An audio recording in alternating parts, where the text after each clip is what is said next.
NEET paper leak जो हुआ है उसके खिलाफ सीजेपी का जो जंतर मंतर पर प्रदर्शन चल रहा है, उसी प्रदर्शन को देखते हुए केंद्र सरकार ने कई फैसले लिए हैं।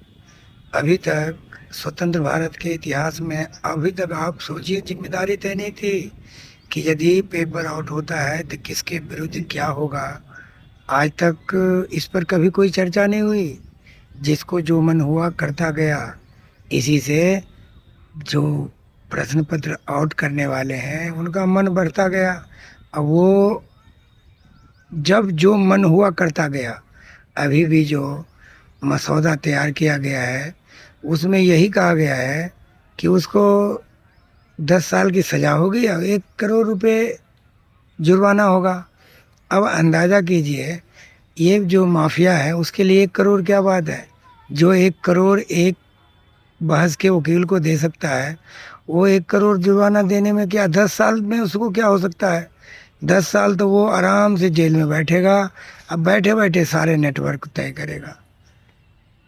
अब कह रहे हैं कि हम फास्ट ट्रैक कोर्ट का गठन करेंगे, जल्दी सजा दिलवाएंगे।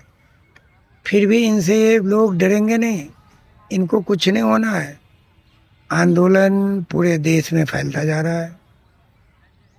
दिल्ली से होकर के बिहार, बिहार से होकर के आज पूरे देश में हर जिला में है। बिहार बंद भी है। अब ऐसा कितने दिन चलता रहेगा। इस पे कोई ठोस कार्रवाई हो, इस आंदोलन को जितनी जल्दी हो सके बातचीत करके समाप्त किया जाए। अब एक कहा जा रहा है कि दिल्ली पुलिस जो है एसटीएफ का गठन कर रहे हैं।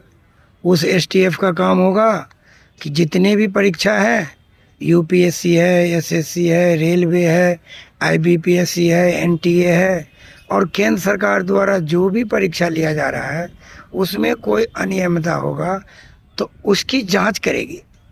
अब भविष्य में केंद्र सरकार जो भी परीक्षा अधिसूचित करेगी उसकी जांच कौन करेगी? एसटीएफ करेगी। और एसटीएफ जांच करने के बाद जो फास्ट ट्रैक कोर्ट होगा वहाँ जाकर के जल्द से जल्द उसका निर्णय होगा। परीक्षा प्रणाली को पारदर्शी किया जाएगा, विश्वसनीय बनाया जाएगा, जांच प्रक्रिया को पेशेवर बनाया जाएगा। आज तक क्यों नहीं हुआ? किसी सरकार ने क्यों नहीं सोचा? कोई सरकार ये एक बार अभी तक नहीं कहा है कि ऐसा कानून बनाओ कि जिसमें मृत्युदंड हो। सब एक जैसे हैं और सब ये इंतजार कर रहे हैं कि बच्चे का जो है